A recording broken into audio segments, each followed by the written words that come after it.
السلام علیکم ورحمۃ اللہ وبرکاتہ۔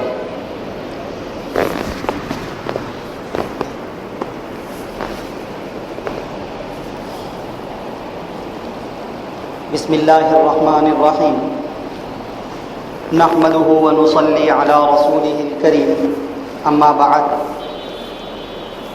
قال اللہ تبارک وتعالی فی کلامہ المجید: اعوذ باللہ من الشیطان الرجیم، بسم اللہ الرحمن الرحیم، ان اللہ وملائکتہ یصلون علی النبی یا ایہا الذین آمنوا صلوا علیہ وسلموا تسلیما۔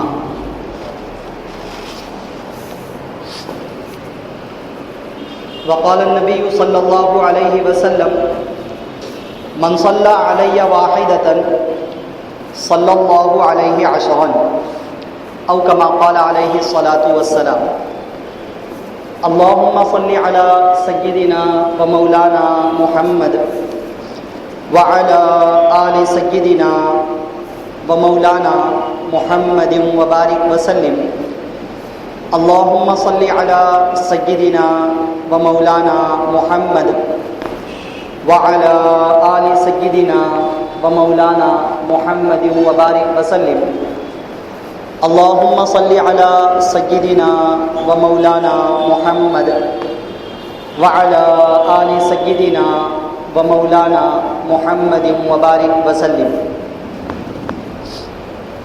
بلغ العلا بکمالہ، کشف الدجی بجمالہ، بلغ العلا بکمالہ، کشف الدجی بجمالہ، حسنت جمیع خصالہ، صلوا علیہ وآلہ۔ اللہم صل علی سیدنا و مولانا محمد وعلی آل سیدنا و مولانا محمد وبارک وسلم۔ معزز بزرگوں اور دوستوں، عزیز ساتھیوں اور نوجوان بھائیوں، قرآن کریم میں اللہ رب العزت نے ارشاد فرمایا: ان اللہ وملائکتہ یصلون علی النبی، کہ بے شک اللہ تعالی اور اللہ تعالی کے فرشتے نبی پر صلاۃ بھیجتے ہیں۔ چنانچہ اے ایمان والو، تم بھی نبی پر صلاۃ بھیجو اور سلام بھیجو۔ حدیث میں حضور اکرم صلی اللہ علیہ وسلم نے ارشاد فرمایا: من صلی علی واحدۃ صلی اللہ علیہ عشرا، کہ جو کوئی مجھ پر ایک مرتبہ صلاۃ بھیجتا ہے تو اللہ تعالیٰ اس پر 10 مرتبہ صلاۃ بھیجتے ہیں۔ بعض روایتوں میں ہے کہ اللہ تعالیٰ اس پر 70 مرتبہ صلاۃ بھیجتے ہیں۔ قرآن کریم کی اس آیت سے اور اللہ کے نبی صلی اللہ علیہ وسلم کے ارشاد مبارک سے ہمیں حضرت محمد مصطفیٰ صلی اللہ علیہ وسلم پر صلاۃ اور سلام بھیجنے کا حکم پتہ چلا اور فضیلت معلوم ہوئی۔ ہمارے اور آپ کے نبی آقا نامدار تاجدار مدینہ حضرت محمد مصطفیٰ صلی اللہ علیہ وسلم پر صلاۃ کا بھیجنا اور سلام کا بھیجنا یہ ایک اللہ رب العزت کی جانب سے مستقل حکم ہے۔ ویسے ابھی ہم نے الحمدللہ تقریباً 32-33 مہینوں سے حضرت محمد مصطفیٰ صلی اللہ علیہ وسلم کی سیرت کا 32-33 ہفتوں سے الحمدللہ سیرت کا ہم نے تذکرہ سنا، اور جیسا کہ بتلایا گیا سیرت کا تذکرہ آپ صلی اللہ علیہ وسلم کا ہم نے سنا، آپ کے حالات ہم نے سنے، آپ کے واقعات ہم نے سنے، لیکن ان سب کے سننے کے ساتھ ساتھ ایک اور اہم کڑی باقی رہ جاتی ہے، وہ آپ صلی اللہ علیہ وسلم کی سیرت کے تذکرے کے ساتھ آپ صلی اللہ علیہ وسلم پر صلاۃ اور سلام کا بھیجنا ہے۔ یقیناً ایک اہم بات ہے، اس کے بغیر ہمارے نبی صلی اللہ علیہ وسلم کی سیرت جو ہم نے سنی، جو ہمارے سامنے ذکر کی گئی، اس کا حق ادھورا رہ جائے گا۔ بہت ضرورت ہے اس بات کی، جیسا کہ ابھی بتلایا جائے گا۔ تو بہرحال ابھی انشاءاللہ تعالی صلاۃ اور سلام کے بارے میں گفتگو ہوگی۔ قرآن کریم کی اس آیت سے ہمیں پتہ چلا کہ اللہ رب العزت نے ارشاد فرمایا کہ ایمان والو، اللہ تعالیٰ اور اللہ کے فرشتے نبی پر صلاۃ بھیجتے ہیں، چنانچہ تم بھی نبی پر صلاۃ بھیجو اور سلام بھیجو۔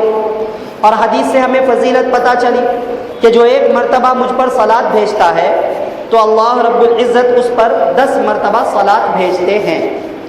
یہ صلاۃ کا ترجمہ ہم نے صلاۃ سے ہی کیا، ہم نے صلاۃ کا ترجمہ درود سے نہیں کیا ابھی، کیونکہ اس کا مطلب ہمیں سمجھانا ہے۔ صلاۃ عربی زبان کے اعتبار سے جو لفظ یہاں استعمال ہوا، یصلون، صلاۃ بھیجتے ہیں، اور ایمان والوں کو حکم دیا کہ تم صلاۃ بھیجو اور سلام بھیجو۔ 2 باتوں کا حکم ایمان والوں کو دیا گیا۔ تو سب سے پہلے ہمارے لیے ضروری ہے کہ ہم صلاۃ اور سلام کا مطلب سمجھیں، اس کا معنی سمجھیں، کیونکہ ایک کام اللہ رب العزت بھی کرتے ہیں، فرشتے بھی کرتے ہیں، عام ایمان والے بھی کرتے ہیں، تینوں کا ایک مطلب تو ہو نہیں سکتا ہے، کیونکہ جو عام لوگ کر رہے ہیں اس کی ضرورت اللہ رب العزت کو کیا ہے؟ اللہ رب العزت کو تو کسی بھی چیز کی ضرورت نہیں ہے۔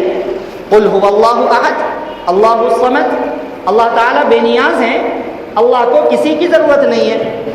واللہ الغنی وانتم الفقراء، اللہ تعالیٰ بے نیاز ہیں، تم اللہ کے محتاج ہو۔ تو اللہ تعالیٰ کو تو کسی چیز کی ضرورت نہیں ہے، مگر پھر بھی اللہ صلاۃ بھیجتے ہیں، فرشتے صلاۃ بھیجتے ہیں، اور ایمان والوں کو حکم دیا کہ تم بھی صلاۃ بھیجو۔ تو تینوں کا ایک مطلب تو ہو نہیں سکتا ہے۔ اب ہر ایک میں فرق ہے۔ اللہ رب العزت تو اللہ تعالیٰ ہیں، خالق حقیقی ہیں، احکم الحاکمین ہیں۔ اللہ تعالیٰ پر نہ کبھی فنا طاری ہوئی اور نہ کبھی فنا طاری ہو سکتی ہے۔ اللہ تعالیٰ ہمیشہ سے تھے، ہمیشہ سے ہیں اور ہمیشہ رہنے والے ہیں۔ فرشتوں کو اللہ تعالیٰ نے گناہوں سے پاک اور بالکل محفوظ اور معصوم پیدا فرمایا ہے، وہ گناہ کرتے ہی نہیں ہیں، نافرمانی کرتے ہی نہیں ہیں۔ اور عام انسان جن سے گناہ بھی ہوتا ہے، نافرمانی اور اطاعت بھی ہوتی ہے، نافرمانی بھی ہوتی ہے، پھر وہ فنا ہوتے ہیں، پھر وہ زندہ ہوں گے، اتنے سارے فرق ہیں۔ اللہ تعالیٰ کی ذات وہ تو سب سے ماورا ہے، اللہ تعالیٰ تو بس اللہ تعالیٰ ہیں، فرشتے الگ، انسان الگ، سب الگ الگ ہیں، لیکن کام سب ایک کر رہے ہیں۔ اللہ صلاۃ بھیجتے ہیں، فرشتے صلاۃ بھیجتے ہیں، اے ایمان والو تم بھی صلاۃ بھیجو اور سلام بھیجو۔ تو تینوں کا ایک مطلب تو ہو نہیں سکتا ہے، اس لیے سمجھنے کی ضرورت پڑے گی۔ ہم بار بار یہ بات بتلاتے ہیں کہ قرآن کی آیات اور احادیث نبی کریم صلی اللہ علیہ وسلم کا سمجھنا ہر کسی کے بس کی بات نہیں ہے۔ اس کو سمجھنے کے لیے اس کے علوم کی ضرورت پڑے گی، عربی زبان کی ضرورت پڑے گی، عربی زبان میں ما لہ و ما علیہ کی ضرورت پڑے گی، مطلب عربی زبان کے لیے جو گرامرس ہیں ان سب کی ضرورت پڑے گی۔ پھر عرب کے زمانے میں جب قرآن نازل ہوا اس وقت کون سا لفظ کس معنی میں استعمال ہوتا تھا اس کو سمجھنے کی ضرورت پڑے گی، اور صحابہ کرام نے اس کا کیا مطلب لیا اس کو سمجھنے کی ضرورت پڑے گی، تابعین نے اس کا کیا مطلب لیا اس کو سمجھنے کی ضرورت پڑے گی، ڈکشنری میں اس کا کیا مطلب بتلایا گیا اس کو سمجھنے کی ضرورت پڑے گی۔ یہ ساری چیزیں جو شخص جانتا ہے تب کہیں جا کر کے قرآن کی آیت کو محض آیت کو پڑھ کر کے کوئی اس کا مطلب سمجھ سکتا ہے، حدیث کو کوئی محض حدیث کو دیکھ کر کے اس کا مطلب سمجھ سکتا ہے، تب کہیں جا کر۔ اسی لیے اللہ تعالیٰ نے قرآن کریم کو صرف عربی زبان میں نازل کیا، ہر زبان میں نازل نہیں کیا، ورنہ ہر زبان میں نازل کر دیتے، جس کو جیسے سمجھنا ہوتا سمجھ لیتے، لیکن نہیں، عربی زبان کا پابند کیا، کیونکہ کوئی اپنی عقل کا دخل نہ دے سکے، اپنی سوچ، اپنی فہم، اپنی رائے کو قرآن میں داخل نہ کر سکے۔ سمجھنا ہے تو عربی کا محتاج ہو، عربی سیکھے تب جا کر سمجھ میں آئے گا۔ ہر زبان میں اللہ نے قرآن کو نازل نہیں کیا، پھر نازل کیا تو صرف حضرت محمد مصطفیٰ صلی اللہ علیہ وسلم پر، اور آپ کی ذمہ داری یہ بتلائی کہ آپ صحابہ کو سمجھائیے، ورنہ صحابہ عربی زبان جاننے والے، عرب میں نازل ہوا تو عرب عربی زبان سے واقف ہے، اللہ تعالیٰ ہر ایک کے لیے الگ الگ نسخہ آسمان سے نازل کر دیتے، نبی کو بطور معجزے کے وحی کے نازل کرتے، صحابہ کو بطور الہام کے نازل کر دیتے، لیکن ایسے نہیں ہوا، صرف حضرت محمد مصطفیٰ صلی اللہ علیہ وسلم پر نازل کیا گیا تاکہ آپ صحابہ کو سمجھائیں، پھر صحابہ قرآن کو اور نبی کے ارشادات کو بعد والوں کو سمجھائیں، پھر بعد والے بعد والوں کو سمجھائیں۔ اسی لیے اللہ تعالیٰ نے عقل کے اعتبار سے فرق رکھا ہے، سوچ کے اعتبار سے فرق رکھا ہے، علم کے اعتبار سے فرق رکھا ہے، مقام کے اعتبار سے فرق رکھا ہے۔ یہ فرق اسی لیے رکھا گیا، نبی سب کو نہیں بنایا گیا، مخصوص لوگوں کو بنایا گیا۔ صحابہ والے شرف کے لیے پوری امت کو نہیں چنا گیا، مخصوص لوگوں کو ایک زمانے میں چنا گیا، پھر اس زمانے میں بھی جتنے تھے ان سب کو نہیں چنا گیا، کتنے کافر مرے، کتنے مشرک مرے، کتنے منافق مرے، سب کو نہیں چنا گیا، کیونکہ یہ چیز ایسے ہی نہیں آ جائے گی، ہر کس و ناقص میں سمجھ لوں گا، دین برباد ہو جائے گا، دین فنا ہو جائے گا، دین مٹ جائے گا۔ اس طریقے سے کرنے سے پھر کیا ہوگا؟ قیامت کے قریب میں یہی جب بات عام ہو جائے گی تو اللہ کے نبی نے فرمایا علم اٹھا لیا جائے گا، مطلب علم گویا کہ اٹھا لیا گیا، عالم موجود ہے، مفتی موجود ہے، ظاہری اعتبار سے صرف نام کے لوگ موجود ہیں، جو صحیح سمجھ رکھنے والے ہیں ویسے علماء اٹھا لیے گئے، جو صحیح سمجھ رکھنے والے ہیں ویسے علم والے اٹھا لیے گئے، تو پھر کیا ہوگا؟ فرمایا جاہلوں کی جماعتیں پیدا ہو جائیں گی اور ہر جاہل اپنی جگہ پر کھڑا ہو کر کے مفتی بن جائے گا اور اپنی سوچ، اپنی سمجھ، اپنی رائے کے مطابق قرآن کی تفسیر کرے گا، احادیث کی تشریح کرے گا اور بات کی تہ تک پہنچے بغیر نبی کی طرف ہر بات کو منسوب کر دے گا۔ اللہ کے نبی نے فرمایا جب یہ زمانہ آ جائے تو وہ لوگ خود بھی گمراہ ہوں گے اور اوروں کو بھی گمراہ کرنا شروع کر دیں گے۔ آہستہ زمانہ قیامت کے قریب میں جا رہا ہے اور یہ حالات آج رونما ہو رہے ہیں، جس کا جو مقام ہے ان سے چھین کے ایک عام آدمی ان کے مقام پر بیٹھنا چاہتا ہے، جو جانتا ہے اس کو گرا کر کے ایک عام آدمی نہ جاننے والا جاہل اس مقام پر بیٹھنا چاہتا ہے۔ نتیجہ کیا ہوا؟ فرقے پیدا ہونے لگے، جماعتیں پیدا ہونے لگی۔ کیوں؟ محض اس لیے کہ قرآن میں سمجھوں گا، حدیث کی تشریح میں کروں گا، بتلاؤ اس آیت کا کیا مطلب بتلائیں گے؟ اگر ہم احادیث کو نہ دیکھیں، اگر ہم صحابہ کی تشریحات کو نہ دیکھیں، اگر ہم عربی زبان سے واقف نہ ہوں تو پھر اس کا کیا مطلب بیان کریں گے؟ اللہ صلات بھیجتے ہیں، فرشتے صلات بھیجتے ہیں، اے ایمان والے تم بھی صلات بھیجو اور سلام بھیجو۔ ایک ہی کام اللہ بھی فرماتے ہیں، فرشتے بھی فرماتے ہیں اور لوگوں کو بھی کرنے کا حکم دیا گیا۔ مطلب کیا ہے آخر؟ اللہ کو ضرورت نہیں پھر بھی کرتے ہیں، فرشتے گناہوں سے بالکل محفوظ پھر بھی کرتے ہیں، ایمان والے جو گناہوں سے مجموعہ ہیں، عام انسان جو گناہوں کا مجموعہ ہیں وہ بھی کرتے ہیں۔ مطلب سمجھنا پڑے گا۔ اسی لیے فقہاء کرام نے اور شارحین عظام نے اس کی بڑی بہترین تفصیلات فرمائی ہیں، چونکہ یہ بڑا اہم موضوع ہے، ایک فضیلت والا عمل تھا۔ اللہ رحم فرمائے اس امت کے اوپر اور اس امت میں پائے جانے والے نئے لوگ جو طرح طرح کی گمراہیاں پیدا کر رہے ہیں، ان سب کو اللہ تعالیٰ ہدایت عطا فرمائے۔ ایک فضیلت والی چیز کو بھی لے کر کے گمراہیوں اور اختلافات کا ذریعہ بنایا جاتا ہے۔ اب کوئی اس کی اپنے حساب سے تشریح کر کے ایک طریقہ گھڑ لے اور کوئی اس کا انکار ہی کر دے اور وہ اپنی ایک جماعت بنا لے۔ دنیا کے اندر ناسمجھوں کی کمی نہیں ہے۔ کہنے والے نے کہا کہ بے وقوفوں کی کمی نہیں غالب، بے وقوفوں کی کمی نہیں غالب، ایک ڈھونڈو ہزار ملتے ہیں۔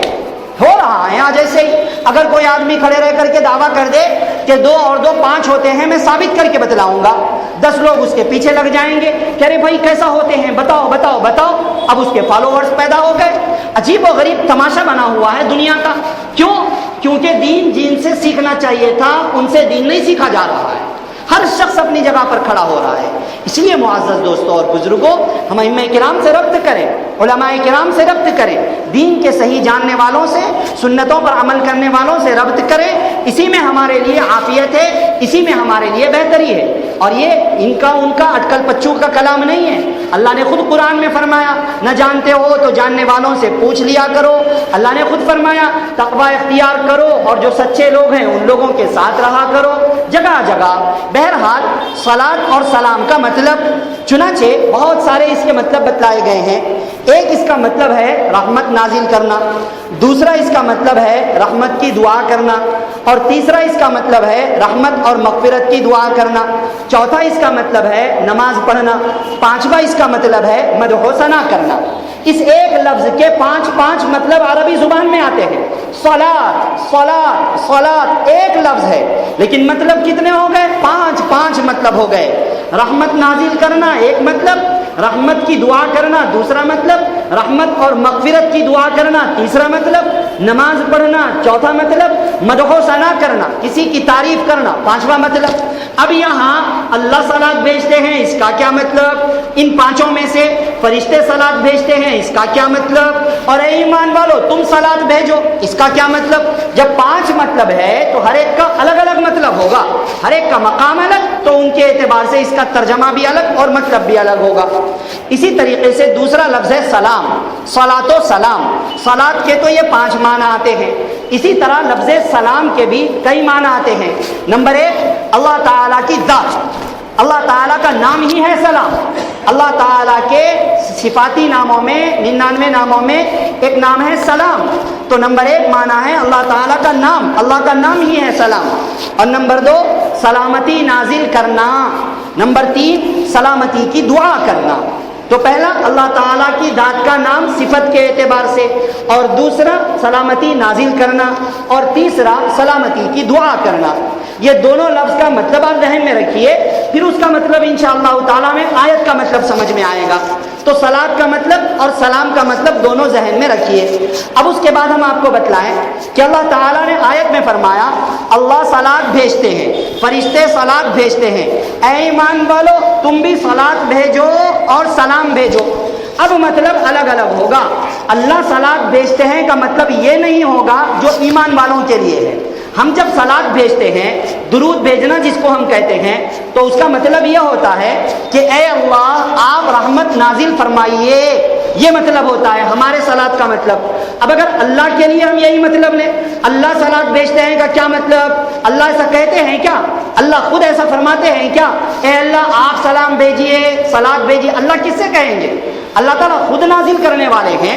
تو اس لیے اللہ کے صلاۃ بھیجنے کا مطلب ہے، اس کا پہلا ترجمہ کہ اللہ تعالیٰ رحمت نازل کرتے ہیں، یہ مطلب ہے. اور یہی سلام کا بھی مطلب ہوگا. اللہ سلام بھیجتے ہیں، تو یہ احادیث میں، آیت میں تو ذکر نہیں ہے، احادیث میں اس کی بات بتلائی گئی ہے. تو اللہ سلام بھیجتے ہیں نبی پر، اس کا مطلب ہوگا اللہ سلامتی نازل کرتے ہیں. رحمت کی دعا اللہ نہیں فرمائیں گے، سلامتی کی دعا اللہ نہیں فرمائیں گے، اللہ تو نازل کریں گے. یہ مطلب ہوا اللہ کے صلاۃ اور سلام بھیجنے کا. فرشتے نبی پر صلاۃ بھیجتے ہیں، اس کا کیا مطلب؟ تو اس کا دوسرا مطلب ہوگا کہ فرشتے نبی کے لیے اللہ تعالی سے رحمت نازل کرنے کی دعا کرتے ہیں. فرشتے اللہ تعالی سے نبی کے لیے رحمت نازل کرنے کی دعا کرتے ہیں، صلاۃ کا مطلب. اور سلام کا مطلب فرشتے اللہ تعالی سے نبی کے لیے سلامتی نازل کرنے کی دعا کرتے ہیں. تو یہ مطلب ہوا فرشتوں کے صلاۃ و سلام کا. اب تیسری چیز ہے، عام ایمان والوں کو حکم دیا کہ ایمان والو تم نبی پر صلاۃ بھیجو اور سلام بھیجو. تو اب اس کا مطلب یہ ہوگا کہ ایمان والو تم نبی کے لیے اللہ تعالی سے رحمت نازل کرنے کی دعا کرو. ایمان والوں کے لیے بھی یہ مطلب ہوگا. تو عام طور سے ہم صرف کہہ دیتے ہیں درود پڑھنا درود پڑھنا، تو اس کا مطلب یہ ہے کہ نبی پر رحمت اور سلامتی نازل کرنے کی ہم اللہ سے دعا کریں، یہ مطلب ہے. تو بہرحال صلاۃ اور سلام کا الگ الگ اعتبار سے الگ الگ مطلب ہوگا. تو اللہ کے صلاۃ بھیجنے کا مطلب سمجھ میں آ گیا ہوگا، اور فرشتوں کے صلاۃ بھیجنے کا مطلب بھی سمجھ میں آ گیا، اور ایمان والوں کو جو حکم دیا گیا اس کا مطلب بھی یہ ہے کہ تم اللہ تعالیٰ سے نبی کے لیے رحمت کی یعنی صلاۃ کے بارے میں رحمت نازل کرنے کی دعا کرو، اور سلام کا مطلب سلامتی نازل کرنے کی دعا کرو. اب یہ مطلب صاف ہو گیا. اب اسی طریقے پر بعض احادیث میں یہ بھی آتا ہے کہ اللہ تعالیٰ ایمان والوں پر صلات بھیجتے ہیں اور ایمان والوں پر سلام بھیجتے ہیں، خود ایمان والوں پر بھی۔ مثلا پہلی صف میں جو لوگ کھڑے ہوتے ہیں ان کے لیے نبی نے فرمایا کہ اللہ اور اللہ کے فرشتے پہلی صف میں کھڑے ہونے والوں پر صلات بھیجتے ہیں۔ اب اس کا کیا مطلب؟ نبی کے لیے تو وہ مطلب ہوا، تو ایمان والوں کے لیے بھی یہی مطلب ہوگا کہ اللہ تعالیٰ ان پر رحمت نازل کریں گے۔ پھر رحمت میں فرق ہو جائے گا۔ نبی کو جو رحمت دی جائے گی وہ اعلیٰ درجے کی ہوگی، عام لوگوں کو جو رحمت دی جائے گی وہ اس سے کم درجے کی رحمت ہوگی۔ اللہ تعالیٰ رحمان ہے، اللہ تعالیٰ رحیم ہے، اللہ رب العزت ساری کائنات پر رحم کرنے والے ہیں، اللہ تعالیٰ ساری دنیا پر رحم کرنے والے ہیں۔ اللہ رحمان ہے اور رحیم ہے، تو اللہ تعالیٰ کافر پر بھی رحمت نازل کرتے ہیں اور ایمان والے پر بھی رحمت نازل کرتے ہیں، نبی پر بھی رحمت نازل کرتے ہیں۔ ہر ایک کا مطلب الگ الگ ہے، ہر ایک کا مطلب۔ نبی کے لیے جو رحمت ہوگی اس کا توازن، اس کا مقابلہ یا اس کو کمپیئر کسی چیز سے نہیں کیا جا سکتا ہے، وہ بالکل الگ والی رحمت ہوگی۔ اور عام ایمان والوں کو جو رحمت دی جائے گی وہ کافروں کے مقابلے میں تھوڑی خاص اور نبیوں اور شہیدوں سے بہت درجے کی نیچے والی رحمت ہوگی۔ اور جو کافروں کو دی جائے گی، بس کافروں کی رحمت کا مطلب یہ ہے کہ دنیا میں جی رہے ہیں، اللہ نے ان کو وقت دیا ہوا ہے، کھانے پینے کا انتظام کیا ہوا ہے اور ہدایت کے لیے ان کو عقل دے رکھی ہے، اب اگر نہیں سمجھتے ہیں تو ان کا اپنا قصور ہے۔ تو بہرحال یہ مطلب ہوتا ہے۔ اسی طریقے سے فرشتے جب ایمان والوں پر صلات بھیجتے ہیں تو اس کا کیا مطلب؟ فرشتے نبی پر صلات بھیجتے ہیں، اس کا مطلب ہم نے بتلایا کہ فرشتے نبی کے لیے اللہ سے رحمت نازل کرنے کی دعا کرتے ہیں، صرف رحمت نازل کرنے کی دعا کرتے ہیں۔ اور ایمان والوں کے لیے فرشتے صلات بھیجتے ہیں، اس کا مطلب یہ ہے کہ فرشتے ایمان والوں کے لیے رحمت کی اور مغفرت کی دعا کرتے ہیں، رحمت کی اور مغفرت کی دعا کرتے ہیں۔ نبی کے لیے مغفرت کی دعا کرنے کی ضرورت نہیں ہے، عام ایمان والوں کے لیے اس کی ضرورت ہے۔ تو اس کو ذہن میں بٹھا لیجئے۔ اب اس کے بعد ہم آپ کو بتلائیں نبی صلی اللہ علیہ وسلم پر صلات اور سلام بھیجنا بہت زیادہ اہمیت رکھتا ہے، اس کی بڑی اہمیت ہے۔ اس کی اہمیت کا پتہ اسی سے چلتا ہے کہ یہ وہ عمل ہے جو اللہ رب العزت بھی کرتے ہیں اور فرشتے بھی کرتے ہیں اور ایمان والوں کو بھی حکم دیا۔ اس سے ہم سمجھ سکتے ہیں کہ نبی پر صلات اور سلام بھیجنا کتنا اہم عمل ہے کہ نماز کے بارے میں نہیں کہا کہ اللہ رب العزت نماز کے جو معنی ہے، نماز کے بارے میں نہیں کہا کہ یہ عمل اللہ کرتے ہیں تم کرو، زکوٰۃ کے بارے میں نہیں کہا کہ یہ عمل اللہ کرتے ہیں تم کرو، کسی عمل کے بارے میں نہیں کہا سوائے درود کے، سوائے صلات کے۔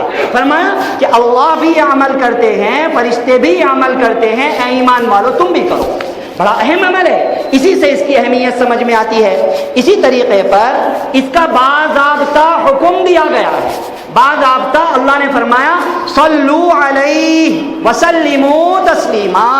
جس طرح نماز کے لیے فرمایا نماز پڑھو، زکوٰۃ کے لیے فرمایا زکوٰۃ ادا کرو، اور اسی طریقے سے حج کے بارے میں فرمایا جب حج واجب ہو جائے تو حج ادا کرو کر کے اللہ جو حکم دیتے ہیں وہ حکم اعلیٰ درجے کا ہو جاتا ہے، بہت اونچا درجے کا حکم ہو جاتا ہے۔ تو اس کے بارے میں بھی فرمایا کہ اے ایمان والو تم نبی پر درود بھیجو، صلات بھیجو اور سلام بھیجو۔ بس اسی سے اس کی اہمیت کا پتہ چلتا ہے۔ اسی طریقے پر ایک اور ہمیں سمجھنے کی ضرورت ہے کہ یہ کتنا اہم ہے۔ اللہ تعالیٰ نے درود کے لیے لفظ صلات کو منتخب فرمایا، جیسا کہ ہم نے ابھی بتایا تھا لفظ صلات کے ایک معنی آتے ہیں نماز بھی ایک معنی اس کے آتے ہیں، تو ایسا لفظ درود کے لیے منتخب فرمایا جو نماز کے لیے استعمال کیا جاتا ہے۔ اور ہم سب جانتے ہیں کہ ایمان لانے کے بعد سارے اعمال میں سب سے زیادہ افضل، سب سے زیادہ ضروری، سب سے زیادہ اہم، اور قیامت کے دن جب اعمال کا حساب کتاب کیا جائے گا تو سب سے پہلے حساب جس عمل کے بارے میں کیا جائے گا یہ سب کا سب نماز ہے، یہ سب کا سب نماز ہے۔ تو جو لفظ اتنی بڑی عبادت کے لیے عربی زبان میں استعمال ہوتا ہے وہی لفظ درود کے لیے بھی استعمال کیا گیا، اور فرمایا صلاۃ، کتنی اہمیت ہے۔ اسی طریقے پر سلام کی بھی اہمیت ہے کہ لفظ سلام کی اہمیت ہم یوں سمجھیں، لفظ سلام اللہ تعالیٰ کا نام ہے، لفظ سلام اللہ تعالیٰ کے 99 ناموں میں سے ایک نام ہے. وہ لفظ سلام اللہ تعالیٰ نے سلام بھیجنے کے لیے منتخب فرمایا. تو صلاۃ اور سلام جو چنا گیا ہے، جو منتخب کیا گیا ہے، اس لفظ سے اس کی اہمیت ہمیں سمجھ میں آتی ہے. ٹھیک ہے، اہمیت تو سمجھ میں آئی، لیکن کیا صلاۃ اور سلام کی ضرورت ہے؟ اللہ کی قسم یقیناً ضرورت ہے. صلاۃ اور سلام عام ایمان والوں کے لیے ایک ضرورت کا درجہ رکھتا ہے کہ ہم نبی پر صلاۃ اور سلام بھیجیں. کیوں نہ ہو، ہمارے نبی صلی اللہ علیہ وسلم نے 23 سالہ پوری زندگی محنتوں میں گزار دی، مشقتوں میں گزار دی، تکلیفوں میں گزار دی، اور کیسی تکلیفیں آپ کو برداشت کرنی پڑی. سیرت کے مکمل تذکرے میں یہ باتیں ہمارے سامنے آ چکی ہیں. ان سب کے باوجود اللہ کے نبی صلی اللہ علیہ وسلم امت کے لیے اللہ تعالیٰ سے رحمت کی دعا فرماتے ہیں، مغفرت کی دعا فرماتے ہیں، سلامتی کی دعائیں فرماتے ہیں، اور یہی کہتے ہیں کہ اے اللہ یہ لوگ نادان ہیں، ناسمجھ ہیں، بس آپ ان کو بخش دیجئے، بس آپ ان کو بخش دیجئے. ایسے نبی جو رحمت للعالمین ہیں، ایسے نبی جو اتنی تکلیفوں کے باوجود امت کے لیے رحمت کی دعا فرماتے ہیں، مغفرت کی دعا فرماتے ہیں، پوری زندگی امت کی فکر میں گزار دیتے ہیں، آخری لمحات میں بھی اللہ کے نبی صلی اللہ علیہ وسلم امت کی فکر کرتے ہیں. ایسے نبی صلی اللہ علیہ وسلم کے اتنے احسانات کا بدلہ پوری امت محمدیہ مل کر کے بھی ادا نہیں کر سکتی ہے. پوری امت محمدیہ پوری زندگی اگر صلاۃ و سلام پڑھ لے، یاد رکھنا ہمارے الفاظ، حضور کے بعد سے قیامت تک آنے والی پوری امت محمدیہ مل کر کے اپنی زندگی کا ایک ایک لمحہ صلاۃ و سلام کے لیے وقف کر دے، تب بھی اللہ کی قسم نبی کے احسانات کا، نبی کے لائے ہوئے دین کا، نبی کی لائی ہوئی شریعت کا، نبی کے لائے ہوئے قرآن کا حق ادا نہیں کر سکتے. یہ تو ضرورت ہے ہمارے لیے کہ ہم نبی کا ذکر کریں اور ہمارا نام نبی، ہمارا شمار نبی کے چاہنے والوں میں ہو جائے. ہم نبی کے لیے صلاۃ اور سلام کی دعا کریں تاکہ نبی کی سفارش ہمیں مل جائے، نبی صلی اللہ علیہ وسلم کی توجہ ہمیں مل جائے. ابھی اس کے فضائل سے پتہ چلے گا کہ کیا کیا فضیلتیں اللہ کے نبی صلی اللہ علیہ وسلم نے اس کی بتلائی ہیں. تو ہونا تو یہ چاہیے تھا کہ ہم اپنی ساری زندگی اس کام کے لیے وقف کر دیتے. کیوں نہ ہو، اللہ تعالیٰ نے قرآن میں فرمایا قل ان کان آباؤکم وابناؤکم وازواجکم وعشیرتکم واموال اقترفتموها وغیرہ وغیرہ. اس آیت میں 8 چیزوں کا ذکر اللہ رب العزت نے فرمایا. تمہارے باپ، تمہارے بیٹے، تمہارے بھائی، تمہاری بیویاں اور تمہارا مال، تمہارا خاندان اور بہت ساری چیزیں اگر یہ تمہارے نزدیک اللہ سے زیادہ محبوب ہو جائیں، اللہ کے نبی سے زیادہ محبوب ہو جائیں اور اللہ کے راستے میں جہاد کرنے سے زیادہ محبوب ہو جائیں، تو فرمایا تم اللہ تعالیٰ کی جانب سے عذاب کا انتظار کرو. آیت کا مطلب یہ ہوا کہ تمہارے باپ داداؤں کی محبت، اولاد کی محبت، بھائیوں کی محبت، بیویوں کی محبت، یا عورتوں کے لیے شوہروں کی محبت، خاندان کی محبت، مال کی محبت، تجارت کی محبت اللہ سے زیادہ نہیں ہونی چاہیے، اللہ کے نبی کی محبت سے زیادہ نہیں ہونی چاہیے، اللہ تعالیٰ کے احکام سے زیادہ نہیں ہونی چاہیے. جب نبی کا درجہ اتنا اعلیٰ ہے کہ ہر چیز سے بڑھ کر ان کی محبت ہونی چاہیے، تو ہماری زندگی کا ایک ایک لمحہ نبی صلی اللہ علیہ وسلم کی اطاعت میں گزر جاتا، نبی صلی اللہ علیہ وسلم کی سنتوں کی پیروی میں گزر جاتا، نبی پر درود و سلام پڑھنے میں گزر جاتا، تب بھی کم پڑ جاتا.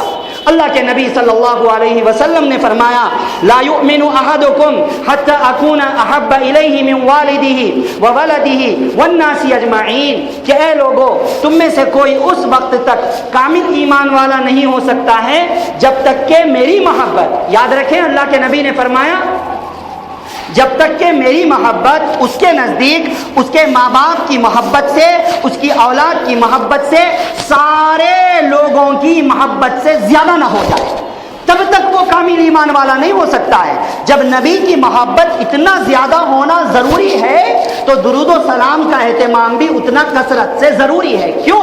کیونکہ من احب شیئا اکثر منہ ذکرا، انسان اگر کسی چیز سے محبت کرتا ہے تو اس کی محبت اس کی زبان سے ٹپکتی ہے، اس کی محبت اس کے ذکر سے ٹپکتی ہے۔ صبح ہوتی ہے تو اس کو یاد کرتا ہے، شام ہوتی ہے تو اس کو یاد کرتا ہے، دوپہر آتی ہے تو اس کو یاد کرتا ہے، کھاتا ہے تو اس کو یاد کرتا ہے، چلتا ہے تو اس کو یاد کرتا ہے، بیٹھتا ہے تو اس کو یاد کرتا ہے۔ عام دنیا والوں کی محبت کے تذکرے ہم سنتے ہیں کہ کیسے فرہاد نے شیریں فرہاد کا واقعہ، کیسے فرہاد نے شیریں کے لیے محض اس کی محبت کو پانے کے لیے پہاڑوں میں سے دودھ کی نہر کھود دی تھی، کیسے مجنو لیلا کے پیچھے دیوانہ ہو چکا تھا۔ یہ تو عام دنیا والوں کی مثال ہے۔ ارے مثالیں تو محض مثالیں ہوتی ہیں، یہاں آقائے نامدار تاجدار مدینہ حضرت محمد مصطفیٰ صلی اللہ علیہ وسلم ہیں، جن سے محبت صرف ہمیں ہی نہیں بلکہ اللہ نے فرمایا محبوب رب العالمین، اللہ تعالیٰ کے محبوب ہیں، اللہ تعالیٰ نبی سے محبت فرماتے ہیں۔ اب ایسے نبی سے ہمیں کتنی زیادہ محبت ہونی چاہیے۔ اگر سچی محبت ہے، اگر سچی عقیدت ہے، اگر سچا تعلق ہے تو ہماری زندگی بتلائے گی کہ ہم نبی کو چاہتے ہیں، ہماری زبان بتلائے گی کہ ہم نبی کو چاہتے ہیں، ہماری زبان پر نبی کا ذکر اور ہماری زبان سے نبی پر درود و سلام بتلائے گا کہ ہم نبی کو چاہتے ہیں۔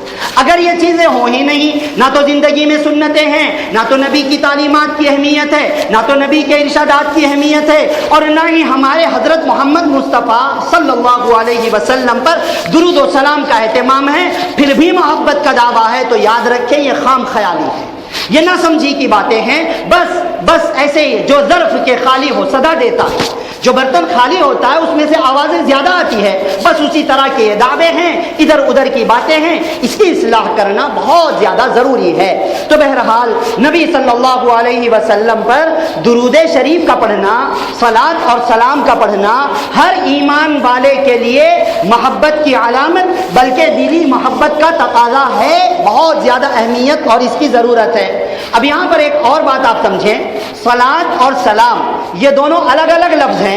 اللہ تعالیٰ نے فرمایا نا صلو علیہ وسلموا تسلیما، نبی پر صلاۃ بھیجو اور سلام بھیجو، یہ دونوں الگ الگ لفظ ہیں، لیکن اس کے باوجود اگر کوئی صرف صلی اللہ علیہ پڑھ دے تو بھی انشاءاللہ سلام کی فضیلت اسے مل جائے گی، اور اگر کوئی صرف سلم پڑھ دے تب بھی اسے انشاءاللہ درود کی فضیلت مل جائے گی۔ لیکن بہتر یہ ہے کہ اللہ نے چونکہ دونوں باتوں کا حکم دیا ہے اس لیے دونوں کا اہتمام کرنا چاہیے۔ ہم آپ کو مثال دیں، چچا باپ جیسے ہیں باپ نہیں ہیں۔ اللہ کے نبی صلی اللہ علیہ وسلم نے فرمایا کہ چچا باپ کے درجے میں ہیں، تو باپ جیسے تو ہیں لیکن باپ تو نہیں ہے نا، مقام کے اعتبار سے باپ جیسے ہیں۔ خالہ کے بارے میں فرمایا کہ خالہ ماں جیسی ہیں، بھئی ماں جیسی ہے نا، ماں تو نہیں ہے نا، مقام کے اعتبار سے ماں جیسی ہیں۔ اسی طرح فرمایا قل هو اللہ احد، 1/3 قرآن 1/3 قرآن پڑھنے کے برابر ہے، مگر اگر کوئی 3 مرتبہ قل هو اللہ احد پڑھ لے تو پورا قرآن پڑھنے کے برابر ہے، مگر پورا قرآن پڑھنا تو نہیں ہے نا، پورا قرآن پڑھیں گے اس کی فضیلت الگ ہوگی، اور 3 مرتبہ قل هو اللہ احد پڑھ لیں گے، امید ہے کہ پورے قرآن کا ثواب مل جائے۔ اسی طریقے پر صرف صلاۃ پڑھ لیں تو سلام پڑھنے جیسا ہے، صرف سلام پڑھ لیں تو صلاۃ پڑھنے جیسا ہے، لیکن صلاۃ اور سلام کے لیے دونوں پڑھنا بہتر ہے، افضل ہے۔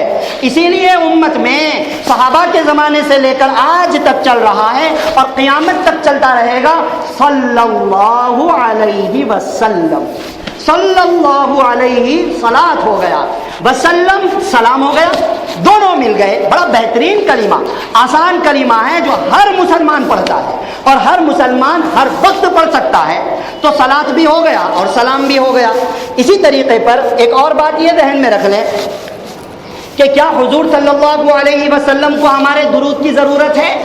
بھائی جب اللہ نے فرمایا اللہ تعالیٰ صلاۃ بھیجتے ہیں، فرشتے صلاۃ بھیجتے ہیں، جب اللہ بھیج رہے ہیں تو ہمارے درود کی نبی کو کیا ضرورت؟ ذہن میں رکھیں، ہمارے درود کی نبی کو ضرورت نہیں، نبی پر درود پڑھنے کے لیے ہماری اپنی ضرورت ہے، نبی پر درود پڑھنا ہماری اپنی ضرورت ہے۔ نبی نے آگے فضائل آئیں گے انشاءاللہ، فضائل میں نبی نے بتلایا کہ اگر مجھ پر درود پڑھو گے تمہارے لیے سفارش کروں گا، جنت میں داخلے کی اللہ سے بات کروں گا. تو یہ جو تذکرہ ہے نا، محض اپنی زبانوں میں مٹھاس بھرنے کے لیے، اپنے مقام کو اونچا کرنے کے لیے ہے. نبی کو ہمارے درود کی ضرورت بالکل نہیں ہے. بہرحال تو یہ جو درود والا عمل ہے، صلاۃ اور سلام والا عمل ہے، نبی کو ضرورت نہیں لیکن ہمارے لیے اس کی ضرورت ہے. اس لیے اس کا اہتمام کرنا. اس سے ہٹ کر کے عقل کو ہٹاؤ، عقل کے دخل کو ہٹاؤ، لاجک کو ہٹاؤ، سوچ کو ہٹاؤ، رائے کو ہٹاؤ، وہم کو ہٹاؤ. اللہ نے فرمایا کہ صلاۃ اور سلام بھیجنا ہے تو بھیجنا ہے، بس قصہ ختم. حکم ہے تو کرنا ہے.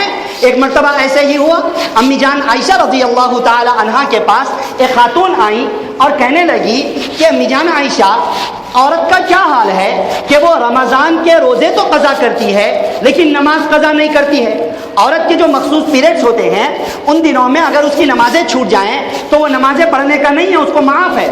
اور اگر رمضان کے روزے چھوٹ جائیں تو روزوں کی قضا کرنی ہے. تو ان خاتون کا مقصد پوچھنے کا یہ تھا کہ بھائی جب کیا کہتے ہیں نماز بھی ایک فرض عمل ہے اور روزہ بھی ایک فرض عمل ہے، نماز کی قضا نہیں ہے کیوں اور روزے کی قضا ہے کیوں؟ دیکھو ان کو بھی پتا تھا، ان کو بھی یہ پتا تھا کہ نماز کی قضا نہیں ہے اور روزے کی قضا ہے، لیکن اس کے باوجود انہوں نے کیوں پوچھا تھا؟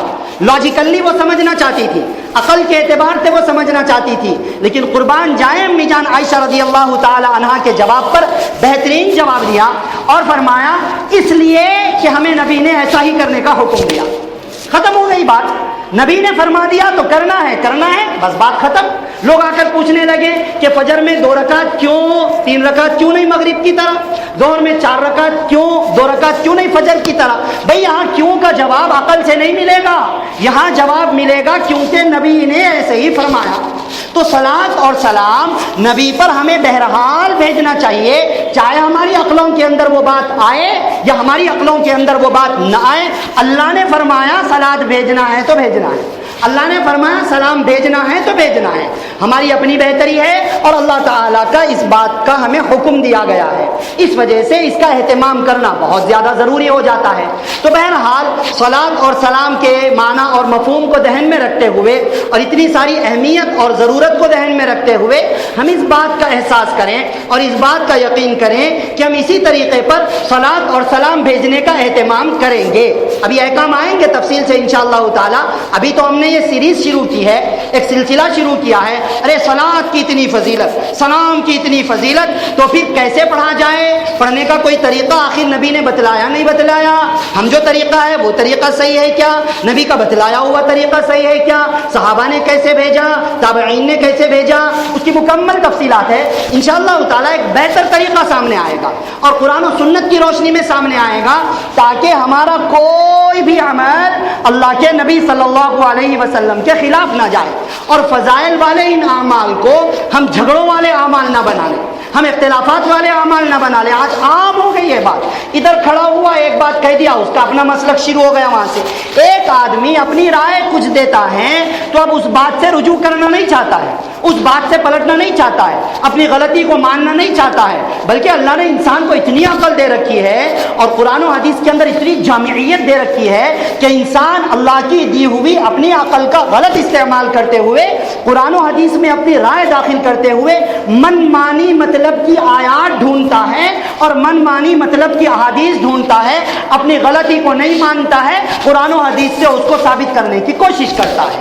اب یہاں سے ایک طریقہ نکلا، وہاں سے ایک طریقہ نکلا، اب اعتراضات کا سلسلہ شروع ہو گیا. اس لیے معزز دوستوں اور بزرگوں، ہمارے یہاں جمع ہونے کا مقصد اختلافات نہیں ہوتا ہے، ہمارے یہاں جمع ہونے کا مقصد لڑائی جھگڑے کی باتیں نہیں ہوتی ہیں. بڑی مشکل سے جمعہ ایک دن 8 دن میں ہم جمع ہوتے ہیں. اس وقت میں بھی اصلاح والی باتیں اور فضائل والی باتیں ہمارے سامنے نہ آئیں تو پھر بہتری ہماری کب ہوگی، اصلاح ہماری کب ہوگی؟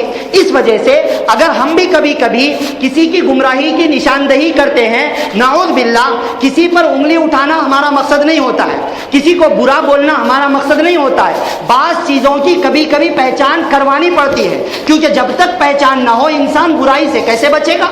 مثال کے طور پہ ہم آپ کو مثال دیں، اللہ تعالیٰ نے کائنات کے اندر سانپ کو پیدا کیا، بچھو کو پیدا کیا. ارے بھائی کیوں پیدا کیا؟ سانپ ڈس لیتا ہے انسان مر جاتا ہے، بچھو ڈس لیتا ہے انسان مر جاتا ہے، کیا نفع ہے اس کے اندر؟ آخر انسان کی عقل میں بات نہیں آتی ہے، لیکن ہے اس کے اندر مصلحت. اللہ تعالیٰ کئی مصلحتیں اور کئی حکمتیں ہیں. ایک حکمت یہ ہے کہ جب تک انسان سانپ کو نہیں دیکھے گا تو قبر کے سانپ سے کیسے ڈرے گا؟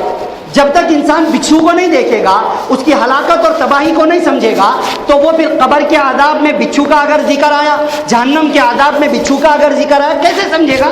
بھئی عذاب سے ڈرنے کے لیے پہلے اس چیز سے واقف ہونا ضروری ہے نا.